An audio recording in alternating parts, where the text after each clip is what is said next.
दोस्तों, क्या आपने आईपीओ में इन्वेस्ट किया है या आईपीओ में इन्वेस्ट करने का प्लान बना रहे हैं?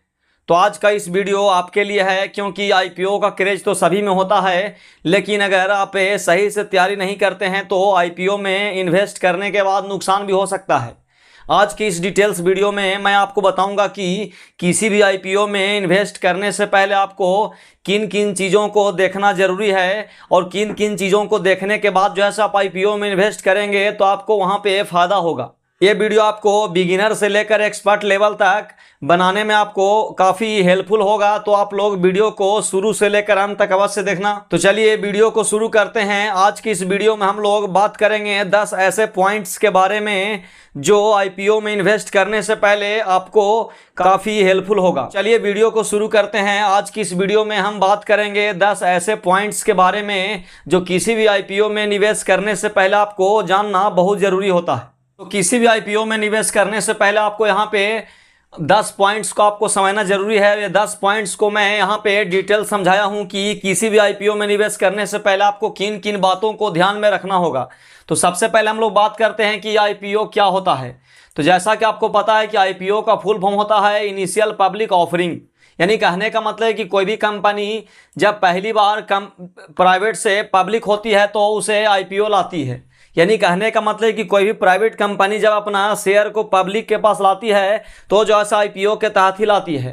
यानी कहने का मतलब कि जब कंपनी अगर मान ली कि कोई भी अपने शेयर को पब्लिक में लाती है तो प्राइमरी मार्केट होती है। यानी कहने का मतलब है कि कोई भी व्यक्ति जो है वो जो है सीधा पहले जो है डायरेक्ट जो है उस कंपनी का शेयर जो है वहाँ पे खरीदता है।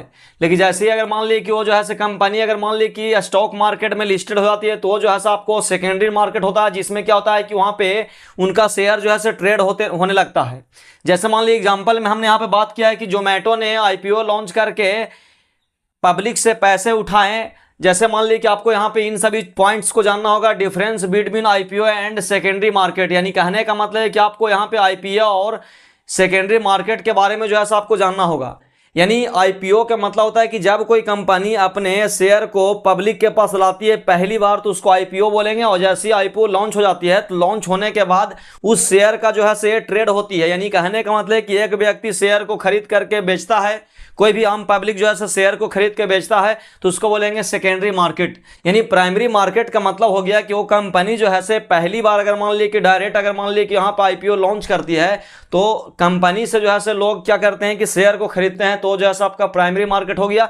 लेकिन जैसे ही वहाँ पे स्टॉक में जब लिस्टेड होती है, एनएसई और बीएसई के जब वेबसाइट पे लिस्टेड होती है तो जो है वहाँ से क्या होता है कि खरीद और बिक्री जो है शुरू हो जाता है, जिसको बोलते हैं सेकेंडरी मार्केट। अब हम लोग यहाँ पे दूसरा पॉइंट में जानना है कि कंपनी आईपीओ आखिर लाती क्यों है। यानी कहने का मतलब कि कंपनी जो है आईपीओ क्यों लाती है। तो कंपनी को आईपीओ लाने का यहाँ पे मेन पॉइंट होता है फंड रेज करना। यानी कहने का मतलब कि फंड को जुटाना। यानी कहने का मतलब है कि कोई भी कंपनी जो है आईपीओ इसलिए लाती है ताकि उन्हें जो है पैसा मिल सके। दूसरा यहाँ पे एक पॉइंट है बिजनेस का एक्सपेंशन। यानी कहने का मतलब कि कंपनी आईपीओ इसलिए लाती है ताकि वो जो है बिजनेस को जो है बढ़ा सके। तीसरा होता है कि अगर मान ली कोई कंपनी का अगर मान ली कि लोन हो, मान ली कि कंपनी को डेवलप करने में कोई लोन अगर मान ली को कर्ज लिया हो तो उस आईपीओ के जरिए पैसे को उठा करके उससे क्या होता है कि लोन का जो है रिपेमेंट करती है। यहाँ पे अगला पॉइंट होता है ब्रांड वैल्यू बढ़ाना। यानी कहने का मतलब कि कंपनी जो है अपने ब्रांड को जो है ब्रांड वैल्यू को बढ़ाना चाहती है। यानी अपने जो है मार्केट का जो है कैपिटलाइजेशन को जो है बढ़ाना चाहती है, अपने जो है प्रोडक्ट को जो है बढ़ाना चाहती है, अपने वैल्यू को बढ़ाना चाहती है, जिसके वजह से क्या होता है कि आईपीओ लाती है और आईपीओ के तहत जो है वो पब्लिक से जो है फंडिंग लेती है। जैसे मान लीजिए एग्जाम्पल की अगर बात करें तो एलआईसी जो है आईपीओ लाती है, गवर्नमेंट को फंड चाहिए थे। यानी कहने का मतलब जैसा कि आपको पता है कि एलआईसी जो है भारत सरकार का ही कंपनी है, जिसमें क्या होता है कि एलआईसी को जो है बिजनेस को एक्सपेंड करने के लिए नहीं बल्कि सरकार को जो है पैसे की आवश्यकता था, सरकार को जो है फंड चाहिए था, जिसके वजह से कहा था कि वो जो है एलआईसी आईपीओ लाई थी। तीसरा पॉइंट आपको यहाँ पे आईपीओ में निवेश करने से पहले जानना होगा कि डीआरएचपी क्या होता है।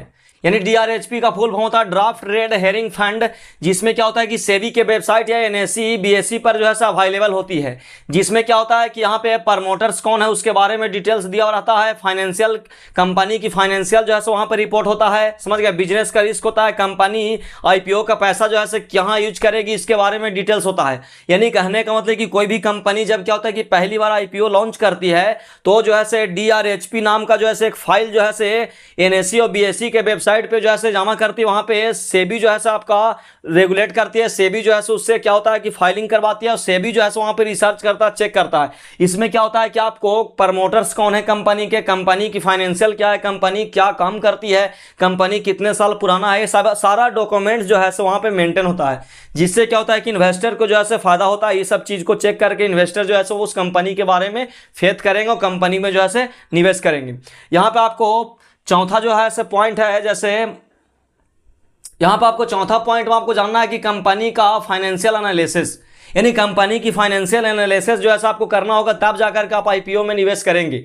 यानी IPO में निवेश करने से पहले आपको उस कंपनी का जो है रेवेन्यू चेक करें कि ये हर साल रेवेन्यू जो है बढ़ रहा है या नहीं बढ़ रहा है, नेट प्रॉफिट जो है कितना है, ये जो है ये सभी चीज़ों के बारे में चेक करेंगे। डेब्ट टू इक्विटी रेशियो, यानी कंपनी के पास कितना लोन है, कितना जो है return on equity, return on equity का मतलब होता है कि कंपनी जो है कितने रुपये इन्वेस्ट करने के बाद कितने रुपये का जो है मुनाफा कमाती है, ये सब चेक करना पड़ेगा। फिर आपको चेक करना होगा PE रेशियो, ये सभी चीज़ जो है आपको चेक करने के बाद ही जो है आप IPO में निवेश करेंगे।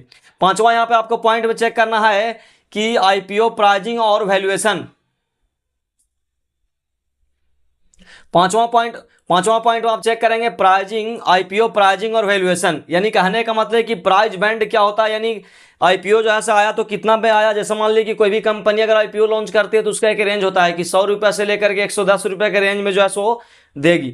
यहाँ पे जो है लॉट साइज आपको समझना होगा, क्योंकि जब आप क्या करते हैं कि IPO में निवेश करते हैं तो आप एक शेयर नहीं खरीदते हैं बल्कि लॉट के रूप में खरीदते हैं। जैसे मान लीजिए कि अगर एक कंपनी का जो है IPO अगर मान लीजिए कि एक लॉट में अगर मान लीजिए 25 शेयर आ रहा तो कम से कम आपको 25 शेयर का एक लॉट बाय करना होगा, ना कि आपको एक शेयर, क्योंकि IPO में निवेश जब करते हैं तो आप डायरेक्ट जो है वहाँ पे शेयर नहीं खरीदते बल्कि लॉट के रूप में जो है शेयर खरीदते हैं। और जो है एक कंपनी अपने हिसाब से जो है लॉट साइज बनाती है कि एक लॉट में कितने शेयर को रखना चाहती है, तो जो है आपको लॉट साइज को जो है समझना होगा। फिर आपको ग्रे मार्क के प्रीमियम जो है GMP का समझना होगा, अंडर वैल्यू और ओवर वैल्यू का समझना होगा कि कंपनी का जो है ज़्यादा वैल्यू है या फिर कम वैल्यू में मिल रहा है। ये सभी चीज़ों के बारे में जब आप समझेंगे तभी जो है आप IPO में निवेश करेंगे।